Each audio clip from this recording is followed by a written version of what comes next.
오직 복음만이 사단의 권세를 깨뜨린 하나님의 계획입니다. 복음은 하나님의 약속입니다. 오늘 저와 여러분이 붙잡아야 될 것은 오직 복음입니다.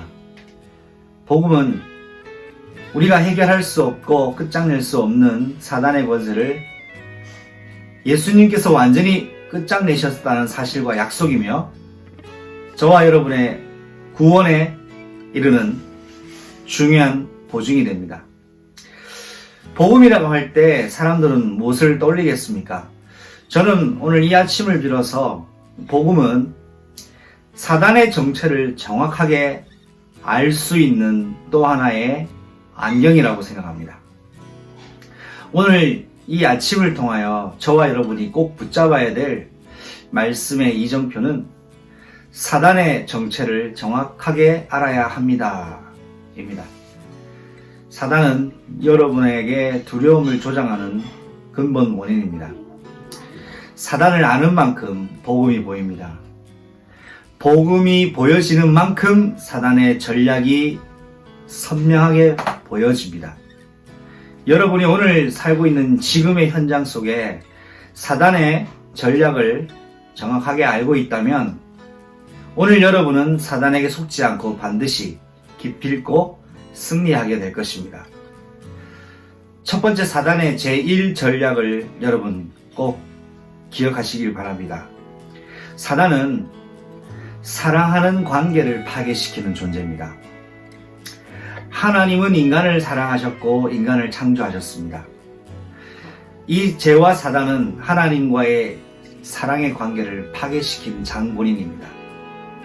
하나님과 나의 관계를 파괴시킨 그 장본인이 바로 죄와 사단입니다. 이것을 해결하기 위하여 예수님이 십자가에 못 박혀 죽으셨습니다. 영원한 하나님과의 관계를 회복하시려고 부활하셔서 예수 이름을 믿는 저와 여러분 마음속에 성령으로 내주해 계시는 겁니다. 사단은 사랑하는 남편과 아내의 관계를 파괴시키는 존재입니다. 이 세상에 아담과 하와는 가장 축복받은 부부였습니다. 그러나 죄와 사단이 개입되자 이 가정은 산산조각이 내버려집니다. 사랑하는 남편과 아내의 관계를 파괴시키는 것이 사단이기 때문입니다. 그리고 사단은 가족 관계를 파괴시킵니다. 최초의 축복받은 중직자 가정, 사명자 가정이었던 아담 하와의 가정 속에 가인과 아벨이 있습니다. 그런데 성경은 정말 말 못할 비극을 기록하고 있죠. 형제가 형제를 돌로 쳐 죽이는, 가족이 가족을 쳐 죽이는 비참한 비극을 기록하고 있습니다. 이 모든 것은 사단의 계략입니다. 창조 때도 그랬고 지금도 그렇고 앞으로도 그럴 것입니다. 관계를 파괴시키는, 특별히 사랑하는 관계를 파괴시키는 사단의 유혹과 전략에 오늘 여러분이 흔들리지 마시기를 바랍니다. 두 번째입니다. 사단의 제2전략이 있습니다. 사탄은 무시무시한 모습으로 우리에게 두려움을 주지 않습니다. 가장 가까운 측근을 통하여 저와 여러분에게 접근한다는 사실을 기억하십시오. 에덴 동산을 두루 다니며 사단은 틈을 노리고 있었습니다. 에베소서 4장 27절에 하나님은 분명히 오늘 저와 여러분에게 말씀하고 있습니다. 사단에게, 마귀에게 틈을 주지 마라. 욥에게도 하나님께서는 시험 허락을 하셨죠. 마귀가 하나님께 과연 욥이 진심 어린 고백을 하겠습니까? 하나님 축복하시니까 저런 거 아닐까요? 할 때 하나님은 욥을 신뢰했습니다. 그 욥을 시험하기 위해 찾아온 사단이 여기저기 돌아다니다가 왔습니다 라고 이야기하죠. 사단은 오늘도 여러분과 저희 현장을 여기저기 두루다니며 틈을 노리고 있다는 사실을 기억하십시오. 왜 아담 가정 가문을 무너뜨리려고 사단은 뱀 속에 들어갔을까요? 하와에게 접근하기 위하여 뱀 속에 들어간 것입니다. 에덴 동산을 두루다니며 하와와 가장 가까운 측근에 있는 것을 발견했습니다. 그것이 뱀이었고 아담에게 접근하기 위하여 하와를 장악합니다. 남편 아담에게 접근하기 위하여서 아내인 것처럼 가장하여 사단의 메시지를 전달하는 전달자 역할을 하와는 하게 됩니다.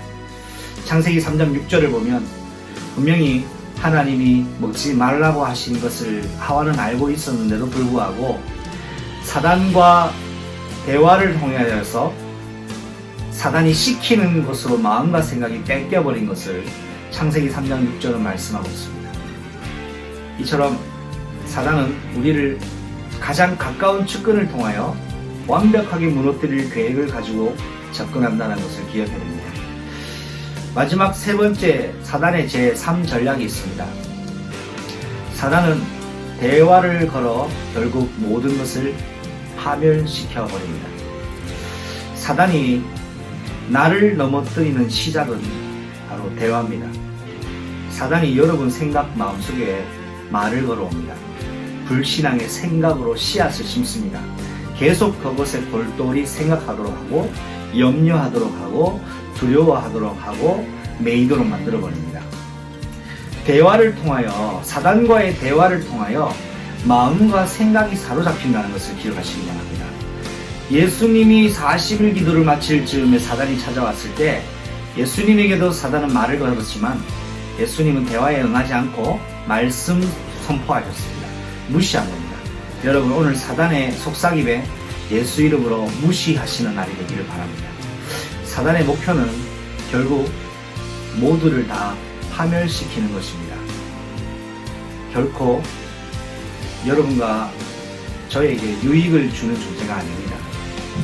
사단은 한 면만 끝장내지 않습니다. 교회 공동체를 끝장내기를 원합니다. 한 가정 가문을 끝장내기를 원합니다. 모두를 파멸시키는 것이 사단의 목표입니다. 그렇기 때문에 어떠한 죄와 어떠한 사단의 작은 계계라도 우리는 틈을 주지 말아야 합니다.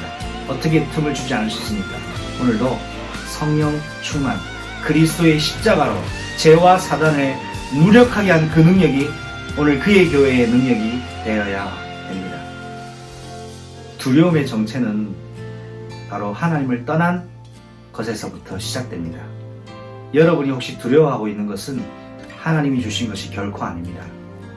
오늘 사단의 정체를 정확하게 알고 그 사단의 전략을 꿰뚫어 보아 예수 능력으로 오늘 여러분이 사단의 괴계를 짓밟아버리는 최고 승리의 날 되기를 예수님의 이름으로 소망합니다.